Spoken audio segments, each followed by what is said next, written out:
All right. Good morning, everyone.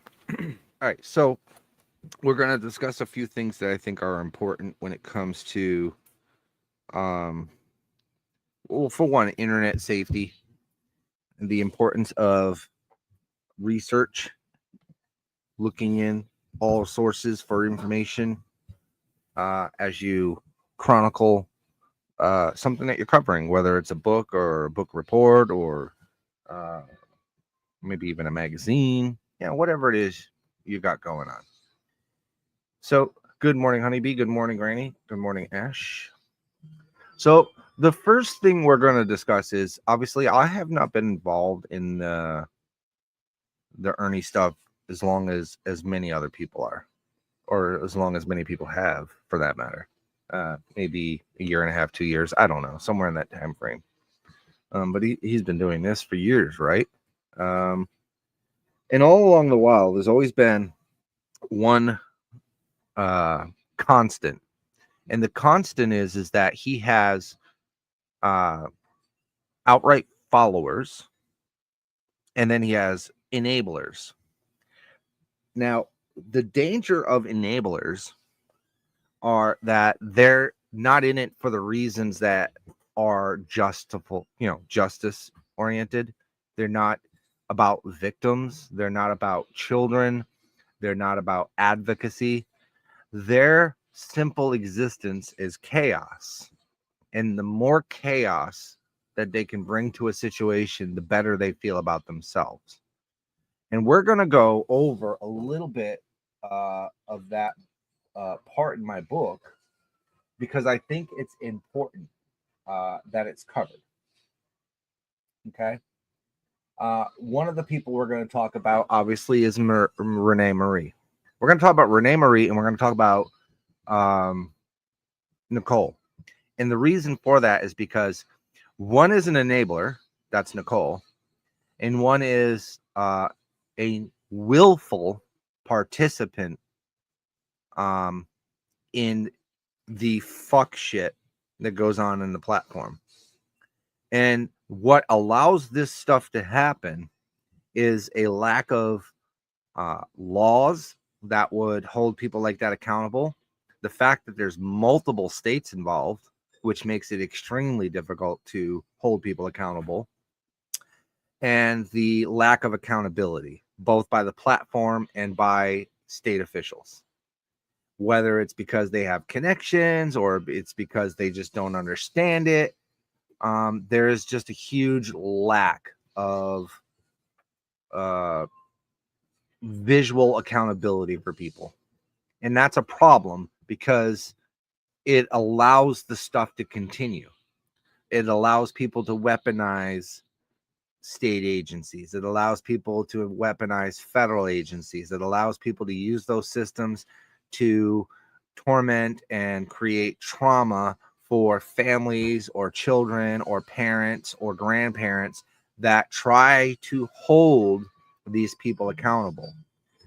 Now, when people like Nicole or Ernie or Renee come up against people like myself and others like me, where you can't weaponize those agencies, you can't threaten us, you can't blackmail us. They use misinformation, misdirection, and enabling behaviors in order to detract from what it is these people, like myself and people like me, are trying to do. And the reason for that is not because they support necessarily what Ernie or people like Ernie are doing. It's because they are enjoying the pain and torment that either they themselves are inflicting or the person that they're enabling is inflicting. So we're going to discuss Renee Marie. What people I think saw when Ernie was in custody and in jail was that openly Renee was acting as though she was a victim of Ernie's behaviors and that she was stepping away and stepping aside, up to and including selling Ernie's treasured hat that he so covets. Uh, even boasting having received $1,000 offer or more for it, with the caveat that the hat was going to be either burned or kept away from Ernie Shell. The email and the visual audio calls that were recorded led to her persona that she was leaving and backing away.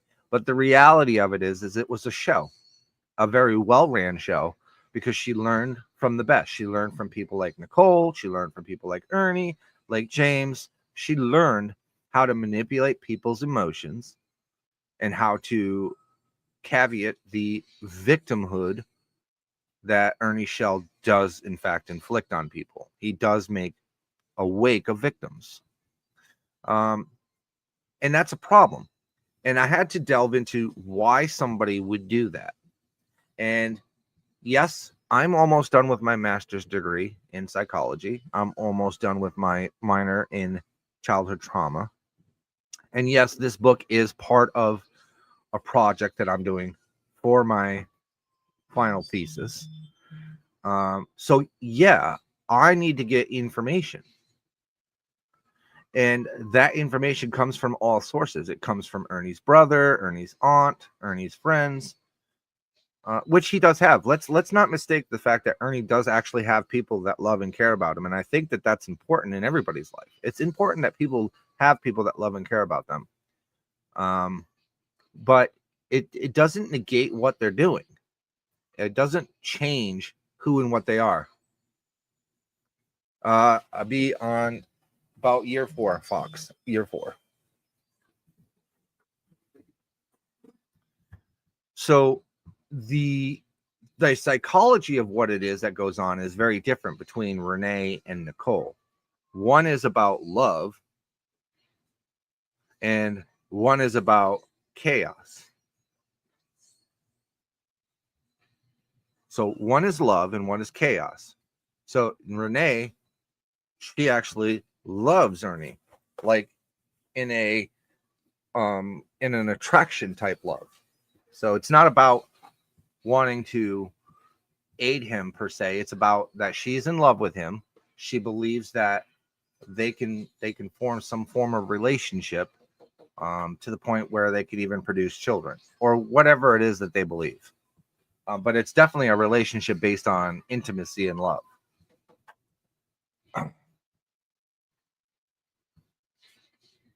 Renee is basically steadfast, and there's no way to change that. No amount of information that gets put out about Ernie or Renee is going to change the dynamic of the relationship they have. Even if Ernie was back in prison, there would still be communication and relationship between Renee and Ernie. That will never change.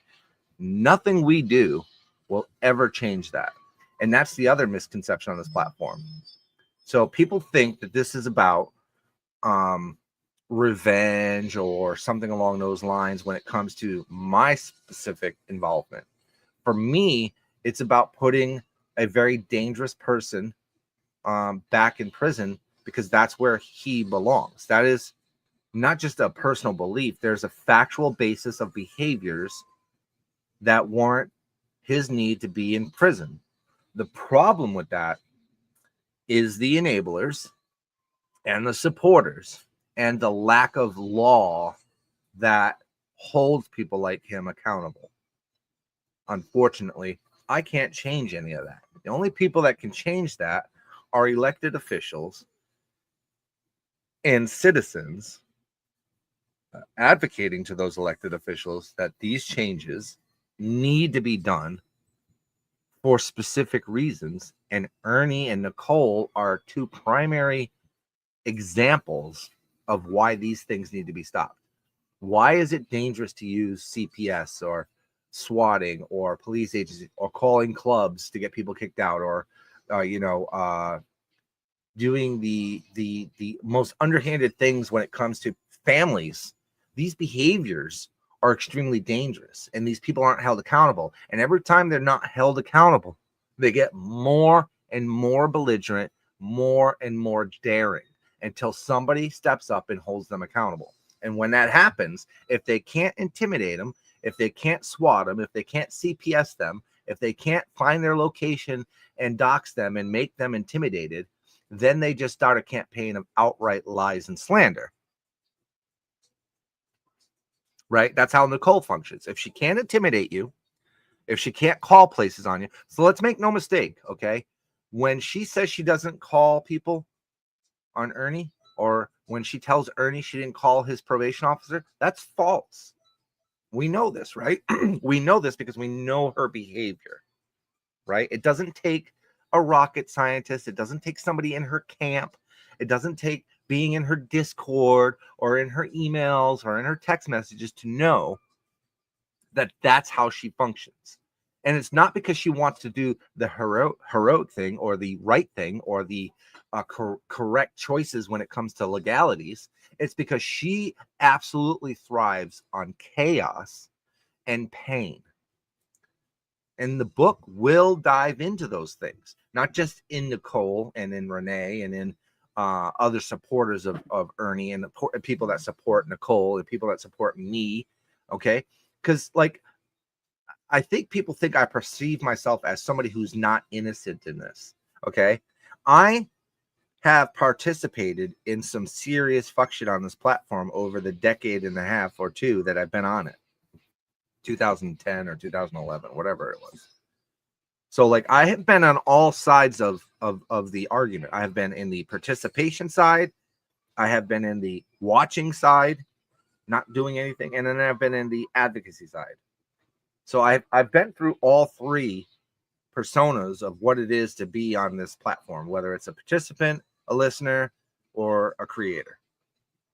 Okay. So it's not like I'm coming at this sideways, like I don't have an understanding. Like, I don't need to know Nicole's entire history of fuck shit to know what Nicole is, because I've seen Nicole's throughout the decades that I've been on this platform. I've seen the Ernies. I've seen these people. I know what they are. I know what they're capable of. And I know why they do it. The book is designed to arm people like yourselves or other listeners that want to educate themselves and either become advocates or become recognizers of these behaviors and make changes in their things that they're doing in order to be better people. Because the goal for me is to become a better person.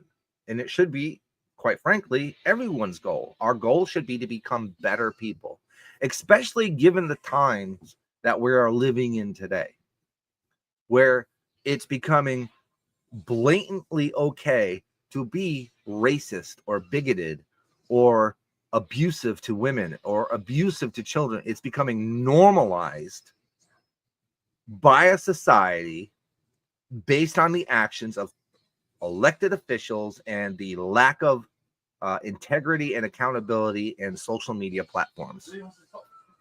That's the problem. And the only way to change that, it's not, the book's not going to change that. Me talking about it's not going to change that. You folks advocating with your elected officials for changes in laws, mostly at the federal level, in order to hold these people that commit a crime in one state to somebody living 8 states away. Because when you go to try to press charges, whether it's through their state or your state, there is this lack of awareness and understanding. When you're talking to these officials, they see it as just a bunch of idiots arguing on the internet. They don't understand the ramifications and how dangerous the behaviors are starting to get. They do not get it, and there's not enough regulations to stop this behavior, which is why they're going to continue to do what they do until enough people rise up and enough people say, you know what, we're at a point where this is not acceptable anymore. We need to change what we're doing and start advocating for better changes. Okay. The book it has a chapter that talks about Ernie Shell, has a chapter that talks about Renee and Nicole and James, and even myself, my own behaviors and things that I've participated in. Because in order to present an actual theme, you can't remove your actions as the writer. Like, I can't exclude any of the fuck shit that I've been involved in to try to paint myself in a better light. I have to ensure that people know that I was a Nicole. I was the Nicole of this platform. I created chaos. I specifically wanted to hurt people emotionally, physically, financially, because I felt like I had that right based on things that they were doing. And the fact is, I didn't have that right. I was fighting this the wrong way. So that's called accountability. That's called taking responsibility for the things that I participated in and trying to do things better and different that make real effective changes. So yeah, will I still call on people? Yes, but it's going to be factual based. Apologies. It has to have solid evidence, videos, emails, phone messages, text messages before I would make that phone call. And I will do so using my name and my credentials because I stand by the actions that I'm taking, whether they were bad actions or good actions, because that's part of being an advocate. I don't need to fake a name like Nicole, who calls herself Jessica when she's doing fuck shit. I don't need to call a bar that Ernie goes to for a talent show to harass Ernie, putting kids in danger, because that does not have any form of solid need or change to the behaviors that are being displayed. It only endangers the welfare of children. And if we're supposed to be advocates for children, then we have to put aside the hate, anger, and emotional connection to Ernie when we are reporting on Ernie. It has to be from a logical, evidenced standpoint. Otherwise, when you're contacting these agencies, as we've seen Nicole do, you look like a fucking lunatic. You look insane. And as law enforcement officers, they can't take you seriously. They can't take any of that seriously. But that's the point of Nicole. It's not her point to get Ernie arrested. It's not her job or her intent to have Ernie stopped, because she needs Ernie. She needs Ernie to help her create chaos. How do you go from supporting? First of all, let's talk about James a little bit. We know who James is. We know what James is. We know what he's done. It's been well written and talked about on this platform, up to and including trading images of 12-year-olds to prove something to somebody. Okay, up to being called a pedo, up to being called a liar and a scammer and all this stuff. This was Nicole doing this because it served a purpose for Nicole. But then when that purpose ceased, then she had to find another way to create chaos. What's the best way to create chaos with a group of individuals when you want to go with the numbers, the sheer numbers? Because that's the thing about Nicole and Ernie. They love numbers, right? They love viewers and numbers. Well, the best way to get more people against you and create the higher range of numbers is to pair up with somebody that you used to advocate against as a pedo and as a liar and as a scammer. That's the greatest way. There was an orchestrated, planned, well thought out action to create the most chaos at an epic level. And when that ran out, when her own actual friends started saying, hey man, this guy's treating us like shit, why are we doing this? Then and only then did she switch the narrative.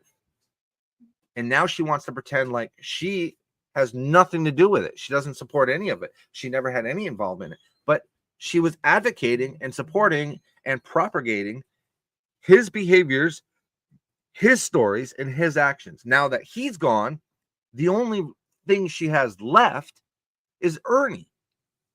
So you have to pair up with Ernie. But have we not noticed that this is what's been going on with these individuals across? I've only been here a couple of years with these people. You guys have been here longer. Is that not what you've seen going on for years? They work together and then apart. They work together and then apart. It's about creating the maximum amount of chaos and torment. That is who they are. That is what they are. So when I say they're 2, 3, or 4 peas in a pod, that is 100% accurate.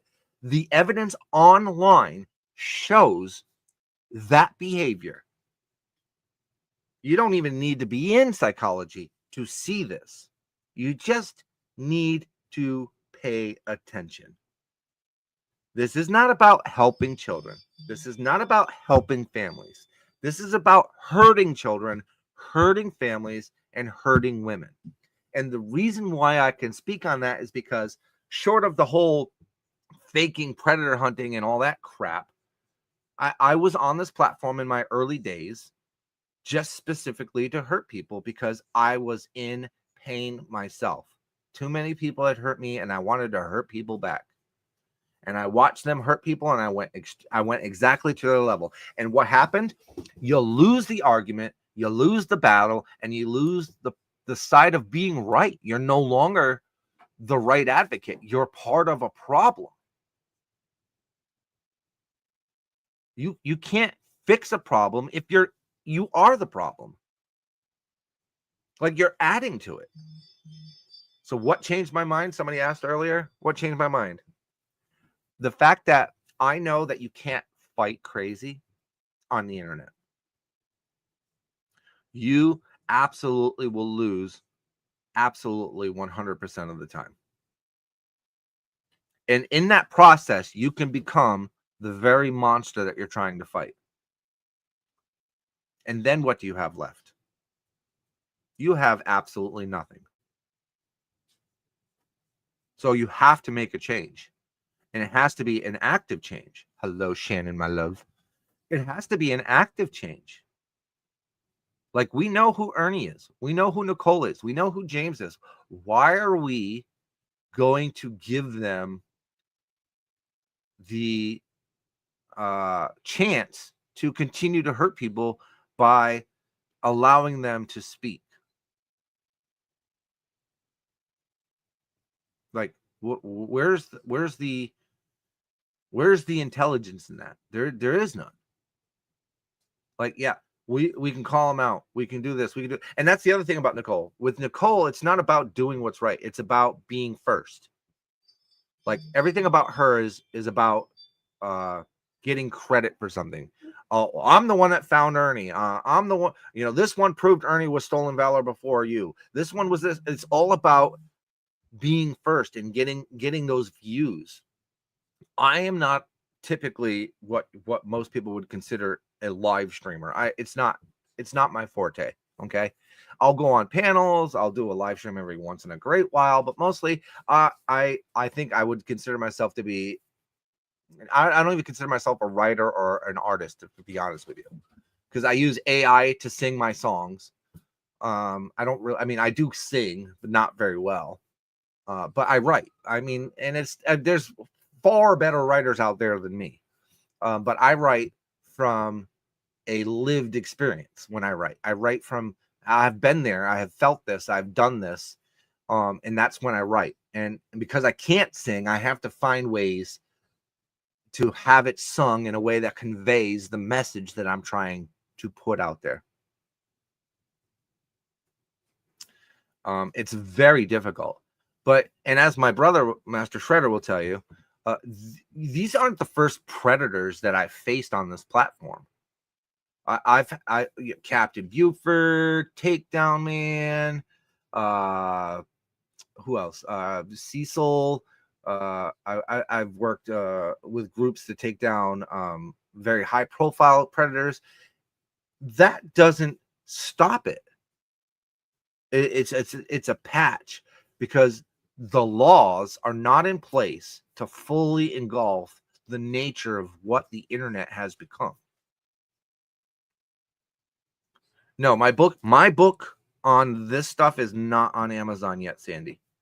The first book I have on Amazon is called Surviving St. Aloysius' Home. It is a book about surviving state care. I don't know what you guys call it in your states, but in Rhode Island, it's called DCYF. While I was in an orphanage, when my parents' rights were terminated, I think I was like two and a half. And I spent 10 years in an orphanage. And it's a chronicalization of the sexual abuse, the rape, the physical abuse, the food abuse, and all the other things that I survived as a child that I believe have shaped, in a way, small way, have shaped me in the way that I am as a father and as a husband. For me, it's about love, integrity, protection, and a shared relationship. So like when I look at my marriage, or when my wife looks at our marriage, for us, it's a 50-50 relationship, where we're not just husband and wife, but she is also my partner and my friend, so like she is a huge part in not just helping me with the writing and the navigating and becoming a better human being, but she's also the mother of my children that we've raised to be pretty exceptional, adding to society individuals that have gone on to have their own families and their own husbands and their own wives and their own children. And that has, hey cutie pie, that is the real testament to becoming a better person in life.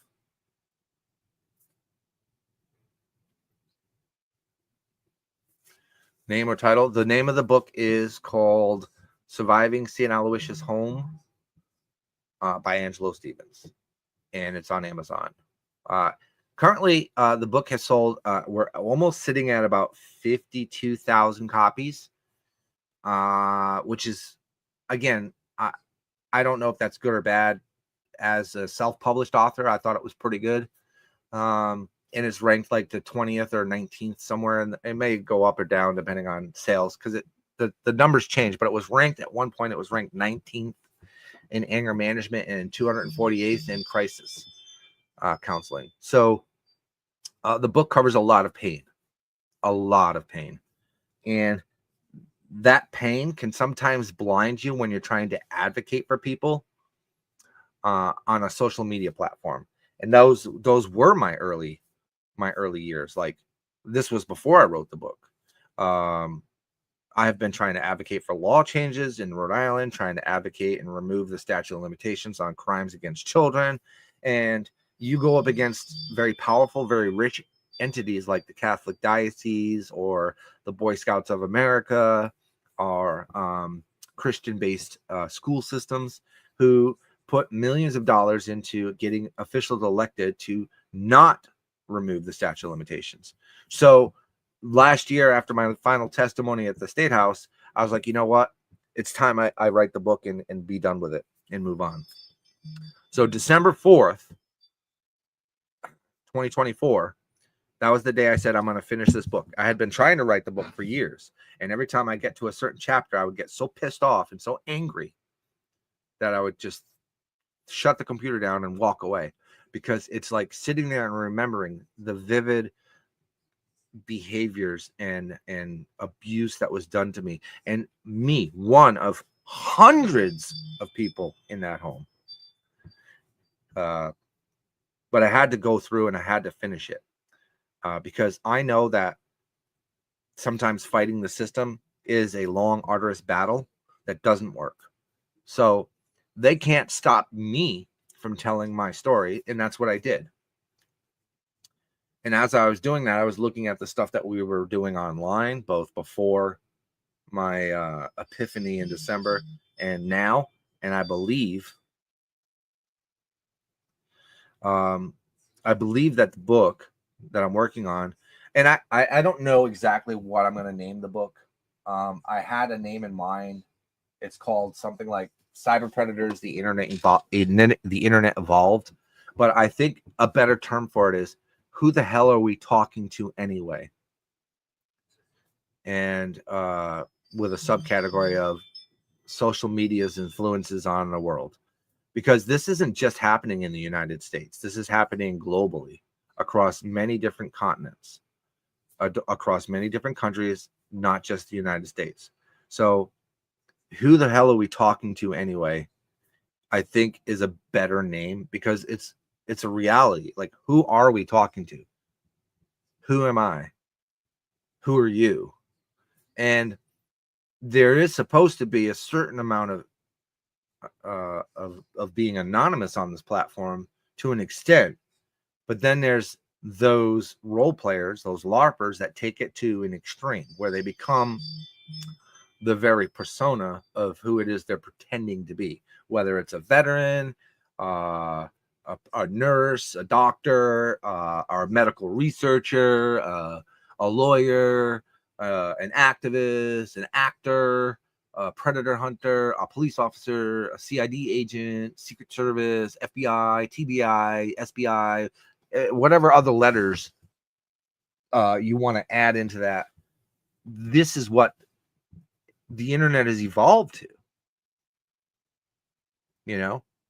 And when you know that there's an active predator, a dangerous predator with HIV running around these YouTube streets and these real streets, first of all, nobody knew he had. It was suspected, but nobody knew he had HIV until Florida. So how long has he been running around touching people, spreading things that people weren't aware of? That's an immediate risk. Anybody that aids that, pardon the pun, is definitely a perpetrator in allowing the person to continue to spread that stuff and that behavior and those patterns.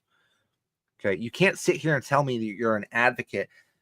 And the other thing that some of these people like to do is they like to slow their talking down, and they want to talk with like a, I don't know, protagonist tone, kind of like condescendingly and slowly, because they want to capture the moment of trying to make the person who is attempting to do the right thing look like the bad guy in the situation. And I just want you to know that I see through that facade, right? Who is that? Who is that, folks? That's Nicole.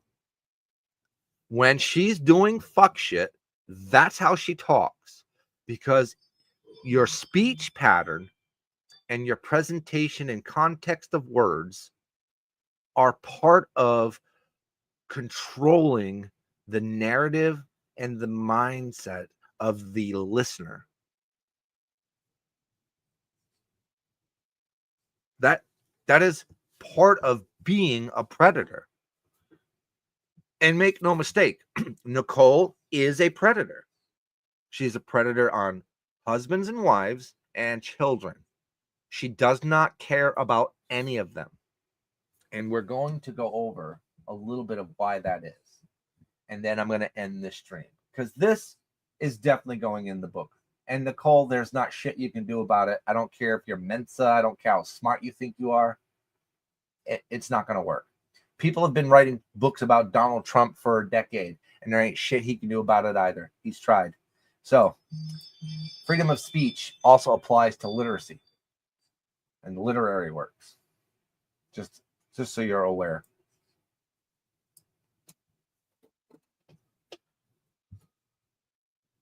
Let's see here.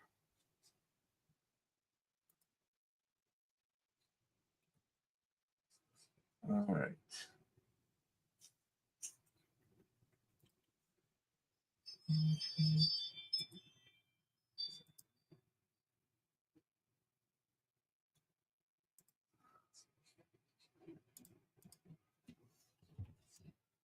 Bring up the book here. Let's see.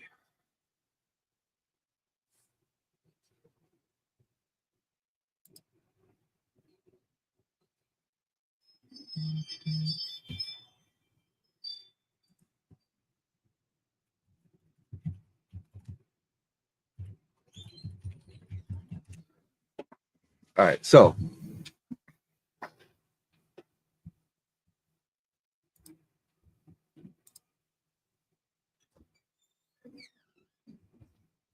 give me a second here, folks.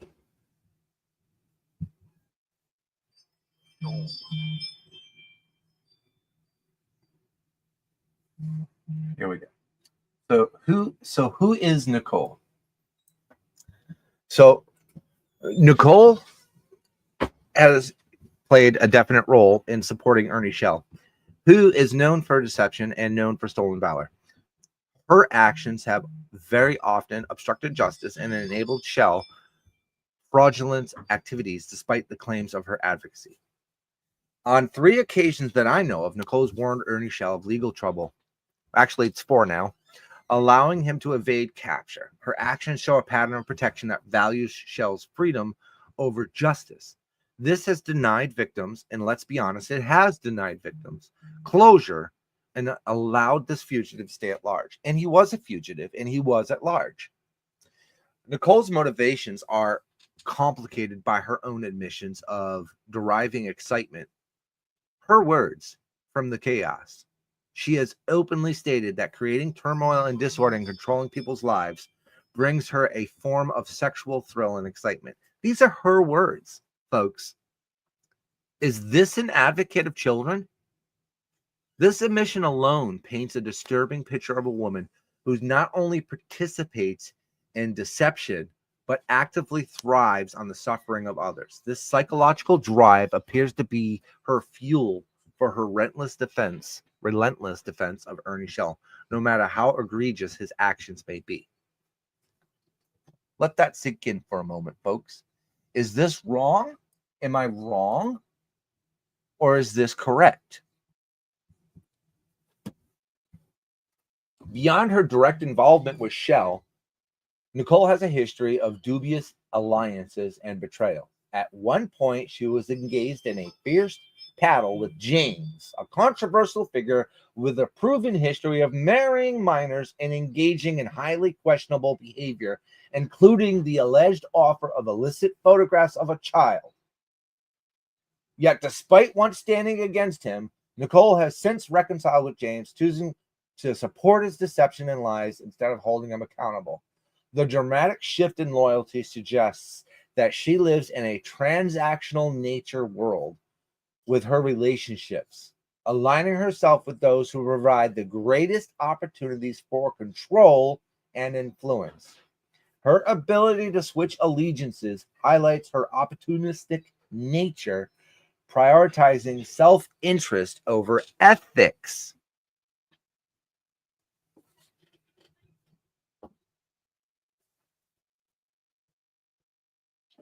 True, right? These are her words. So Nicole and Ernie exist in a parasitic symbiosis, right? They feed off of the chaos generated by the other. They alternate between fabricating conflicts for engagement and using real-world stalking to perpetrate the cycle of manipulation.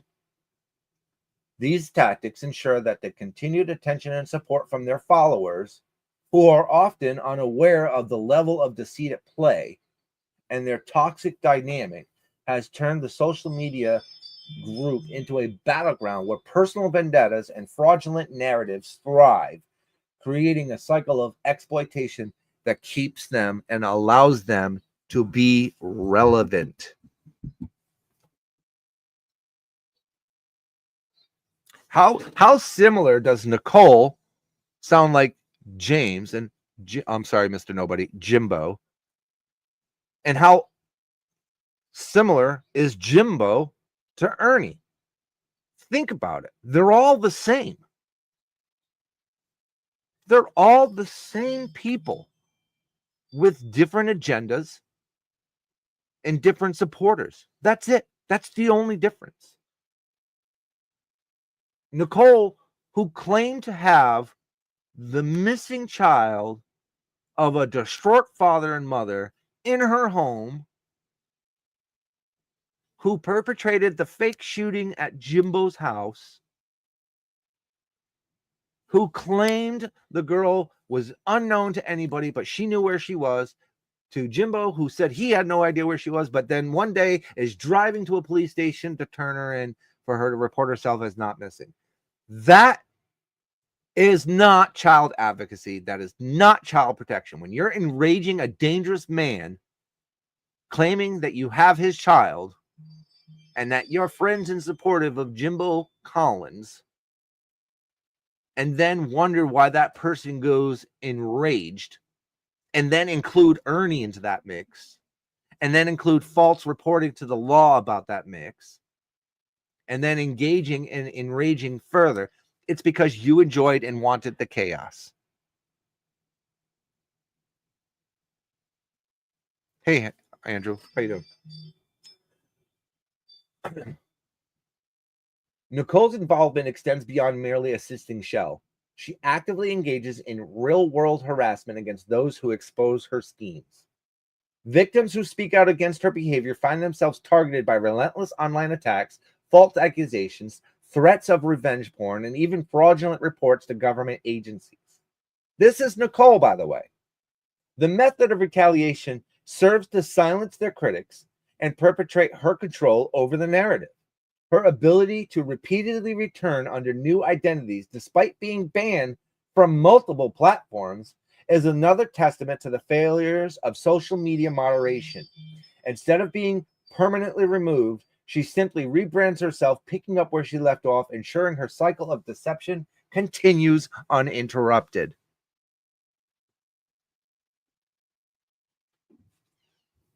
This is who she is. Meanwhile, while this is going on, American citizens and American children are being separated from their families and kicked out of this country and put into cages and put into internment camps. And make no mistake, what's going on is an internment camp. I don't care how you word it. I've been there. I've seen it. I know what it is. I'm not some volunteer for FEMA, okay? I am an emergency relief operations support specialist. I know who I am and I know what I do. So no amount of trying to belittle who I am and what I do changes who I am, nor does it negate what you're doing, Nicole. Your so-called advocacy for children is another disturbing aspect of your facade.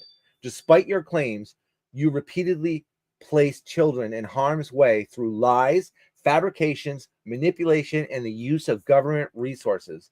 By misusing official agencies meant to protect children, you not only divert the resources from those who truly need it, but you also contribute to the erosion of trust in those systems. Your actions, Nicole, demonstrate that your concern is not rooted in genuine advocacy, but rather your intent to remain in control over a narrative and ensuring your continued influence over online drama.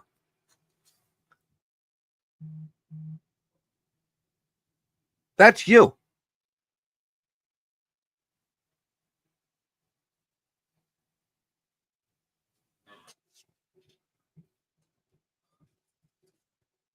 Nicole's actions are driven by a need for validation and control. She is not motivated by a desire to do what is right, but rather for the need to be first and to receive credit and to manipulate events in a way that keeps her at the center of attention.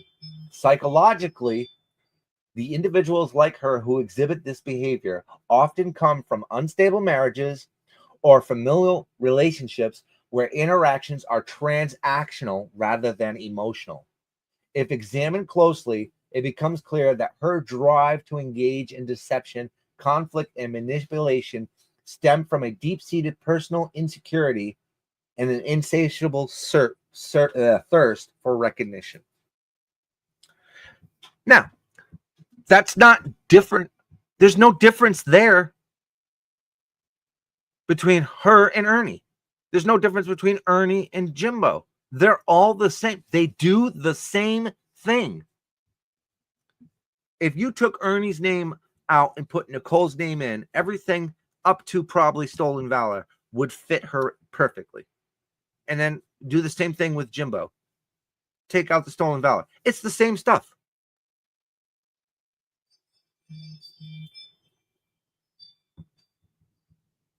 It's the same stuff. So that's where I'm going to end it. There's still several more pages on Nicole and several pages on Renee. I'm waiting for a couple of interviews to get back with me. So yeah, I'm going to reach out to anyone and everyone I can to get information on Ernie and Nicole and James, because that is part of doing I can't just sit here and write a book and then fill it in with a bunch of nonsense. It has to be based on information from people that have been involved personally or witnessed personally these behaviors. So when I reach out to people and ask, yeah, I'm going to compensate them based on a portion of sales from the book. That's a legit, that's how research and writing works. You compensate people just like the magazines and the newspapers pay people for their articles and their pictures. I would pay people for information that's verifiable through either video evidence or written evidence before it would even go in the book. Just putting that out there. Like, I'm not going to put a bunch of random shit in the book. It has to be backed up by factual information. That's research. Nicole, on the other hand, gets up and just spews a bunch of shit with actually no evidence, no factual research. In fact, in one of her calls to sheriff's department, she claimed to be a better investigator than that sheriff, and she's not. She's not an investigator. She's an insecure, weak-minded, weak-souled individual who, like a vulture, picks the meat off of fellow comrades and other like-minded predators like herself, because she has to be relevant and she has to be first and she has to be in the spotlight. And if she's not one of those things, she will make it so that she is. Right? She doesn't hate Ernie. She loves Ernie. She definitely loves Ernie. Not in a sexual way. That's other men on the platform. See, like, I've followed Nicole enough to see what she does with the men on the platform. She does the flirting. She offers to send men her bras. Have you guys seen that stream? Oh, probably not. But it's out there. I have it. She's offered to send men pictures of herself. She gets drunk online and then comments about people smoking or vaping in their own homes while drunk online in their home. That's what somebody who wants to deter your attention from the reality of what it is she is and make it more about the other person. It's a classic psychological diversion.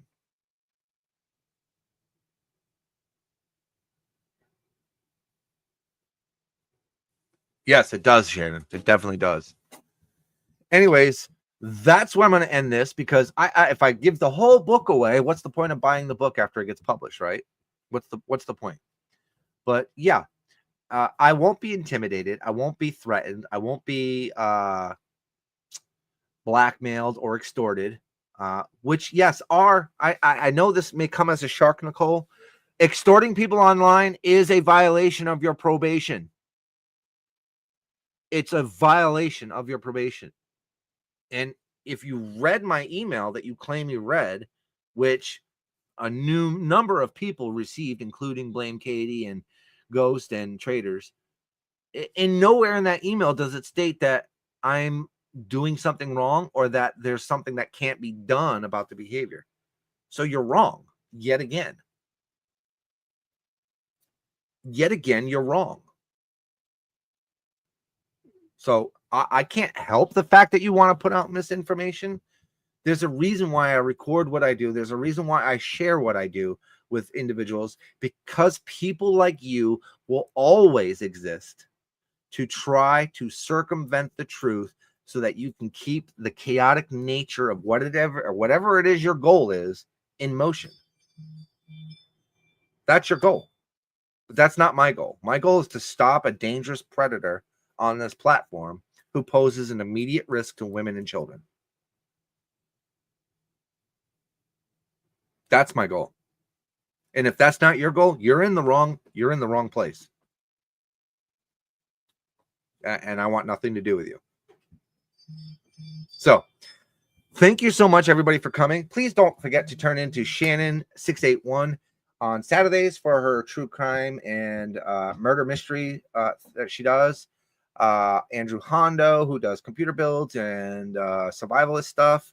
Peachy, who does TikTok. Ghost and Bird, who do their Saturday or Sunday streams, whatever they do that. And then blame Katie for the factual, because it is what it is. Don't forget to tune into Traders. Please sub and subscribe your fellow creator and share their streams out. Enjoy. Much love to you all. Be safe. Have fun. Please remember that we're in a point in our country right now where we need to advocate, we need to support, and we need to circle the wagons, so to speak, okay? Because if you think shit's expensive now, as I've been warning you, and as my wife has been warning you, it's about to get a whole shit ton more expensive. And if you're not properly stocked and properly saved and have a good nest egg set aside, you're not going to make the 3 or 4 years that we have left. So good luck to y'all. Have a great day.